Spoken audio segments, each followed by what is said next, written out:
नमस्कार साथियों। आपने बड़ी बड़ी सेलिब्रिटी को कहते हुए सुना होगा कि उनके पास समय कम है। भले ही उनके पास समय हो, लेकिन वो किसी मीटिंग में जाने के बाद जरूर कहेंगे कि उनके पास फिक्स टाइम है। तो आज मैं इसी पे बात करने वाला हूँ। आज के दौर में लोग अक्सर यह सोचते हैं कि हर किसी के लिए हर समय उपलब्ध रहना एक अच्छी आदत है। परंतु सच्चाई ये है कि जब हम हर समय दूसरों के लिए उपलब्ध रहते हैं, तो हम अपनी सीमाएं खो देते हैं। अत्यधिक उपलब्धता हमें मानसिक, भावनात्मक और शारीरिक रूप से थका देती है। आज के इस वीडियो में हमें विस्तार से इसे समझेंगे कि इसके क्या-क्या नुकसान हो सकते हैं। पहली महत्वपूर्ण बात, अपनी अहमियत कम कर लेना। जब आप हमेशा हर व्यक्ति के बुलावे पर तुरंत पहुंच जाते हैं, तो लोग आपकी कीमत कम समझने लगते हैं। मनोविज्ञान कहता है कि जो चीज आसानी से उपलब्ध हो जाती है, उसकी कद्र कम हो जाती है। यही सिद्धांत इंसानों पर भी लागू होता है। अगर आप और हम हर समय हाँ कहते हैं और तुरंत मदद को तैयार रहते हैं, तो लोग आपकी उपस्थिति को सामान्य समझने लगते हैं। वे यह भूल जाते हैं कि आपके पास भी समय और ऊर्जा की सीमाएं हैं।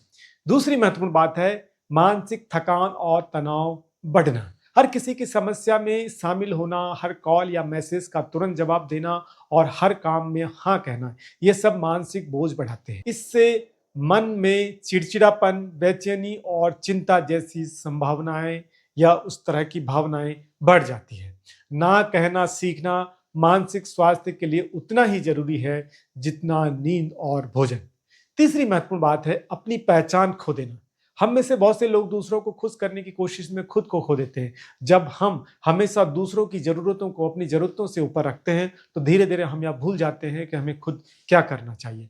आपको लगता है कि आपकी सेवा आपकी और सबकी सेवा करना ही आपका काम है, लेकिन इस प्रक्रिया में आप अपनी रुचियां, इच्छाएं और सपने भूल जाते हैं।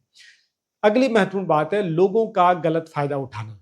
जब आप हर समय उपलब्ध रहते हैं, तो कुछ लोग इसका फायदा उठाने लगते हैं। वह आपको सुविधाजनक विकल्प समझते हैं। उन्हें पता होता है कि आप ना तो नहीं कहेंगे, इसलिए वह अपने काम आपसे करवाते रहते हैं, चाहे वो काम जरूरी हो या ना हो। ऐसे लोग आपकी जो अच्छाई है, जो आपकी भलाई है, उसको आपको आपकी कमजोरी समझने लगते हैं। अगली महत्वपूर्ण बात है समय प्रबंधन में असफलता, यानी टाइम मैनेजमेंट में फेलियर होना। हर किसी के लिए उपलब्ध रहना मतलब अपने लिए कोई निश्चित समय न रखना। इससे आपका रोजमर्रा का शेड्यूल बिगड़ जाता है। आपके निजी काम अधूरे रह जाते हैं, आपके लक्ष्य पीछे छूट जाते हैं और अंततः आपको खुद पर गुस्सा आने लगता है कि आपका समय उस समय का आपने सही उपयोग नहीं किया या नहीं कर पा रहे हैं आप। सफल लोग अपने समय को बहुत सोच समझकर खर्च करते हैं। वे जानते हैं कि हर जगह रहना असंभव है और हर किसी को खुश करना भी मूर्खता ही है। अगली जो महत्वपूर्ण बात है वो है रिश्तों में असंतुलन, बैलेंस बिगड़ जाना।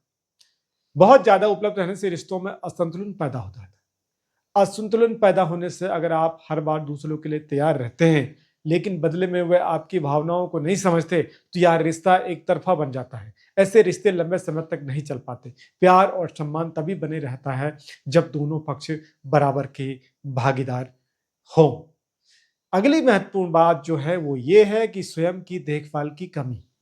जब आपका ध्यान हर किसी पर होता है, तो आप खुद की जरूरतों को नजरअंदाज कर देते हैं। आपके पास आराम करने, अपने शौक को पूरा करने या कुछ शांति के पल बिताने का समय नहीं बचता। लंबे समय तक ऐसा करने से शरीर थकने लगता है और बीमारियां भी घेर लेती हैं। याद रखें, खाली गिलास से किसी को पानी नहीं दिया जा सकता। पहले खुद को भरें, तब दूसरों को दें।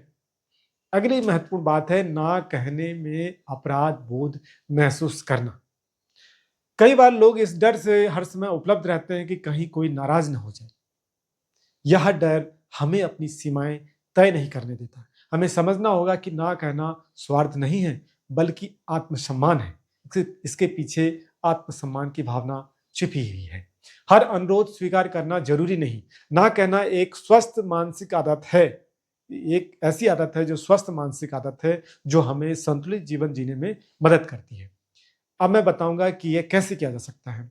संतुलित या संतुलन बनाए रखना। अपने दिन का कुछ समय केवल अपने लिए रखें और जरूरी और गैर जरूरी कामों में फर्क करें। मोबाइल नोटिफिकेशन और कॉल्स पर नियंत्रण रखें। विनम्रता से ना कहना सीखें। खुद के प्रति दयालु रहें। आपको भी आराम और व्यक्तिगत स्पेस की ज़रूरत है। खुद को समय देने की ज़रूरत है। तो खुद के प्रति ये हमें सोचना ज़रूरी हो जाता है। अंततः मैं ये कहूँगा कि ज़्यादा उपलब्ध रहना शुरुआत में दूसरों को खुश तो कर सकता है, लेकिन लंबे समय में यह आपको थका सकता है, खाली और आपको चिड़चिड़ा बना सकता है। सच्चा संतुलन या सही बैलेंस तब आता है जब आप दूसरों की मदद करते हुए खुद का भी ध्यान रखते हैं। कभी-कभी अनुपलब्ध रहना भी अपनी देखभाल का हिस्सा है, क्योंकि जब आप खुद के साथ शांति में होंगे, खुद के साथ शांति के साथ समय बिताएँगे आप अपने साथ, तभी आप सच में दूसरों के लिए उपयोगी साबित हो पाएँगे। थैंक यू दोस्तों, चैनल पर नए हैं तो सब्सक्राइब करना न भूलें। नमस्कार।